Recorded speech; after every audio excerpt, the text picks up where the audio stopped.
So the guiding principles for Newlands were really based around, first of all, one of the greatest assets of this site, and that really is the parklands. This was a fantastic opportunity to leverage the beauty of nature.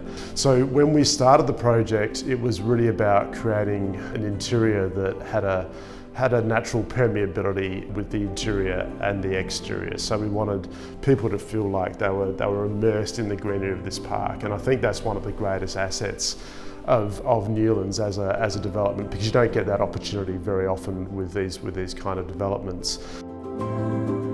All of these spaces are about having opportunities and flexibility to be able to move and sit in different spaces and utilise them how you want to utilise them. I think the other important thing is the way we work now is incredibly flexible and incredibly agile. So, we don't necessarily need the formality of a study, but what we do need is power and accessibility to be able to move our laptop and sit anywhere in any of these spaces and work.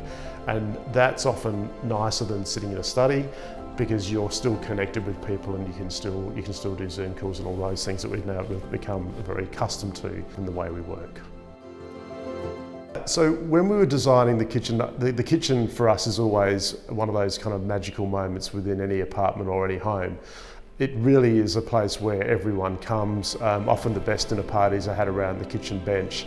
So we put a lot of focus and a lot of effort into the way we design kitchens from not only a design perspective, but also from a practical point of view. With the Newlands kitchens, we really wanted to create a joinery element and a kitchen design that resonated with quality, and for us that was really about crafting a design that first of all had a thickness and a materiality to it. So you'll note that on all of the kitchens there's a beautifully framed timber border that wraps around and contains the elevation of that kitchen, and that sense of the timber and the thickness and the quality really start to suggest this idea of a beautifully designed Italian kitchen. And the quality of those ideas and how they're then translated to everyday living are incredibly important.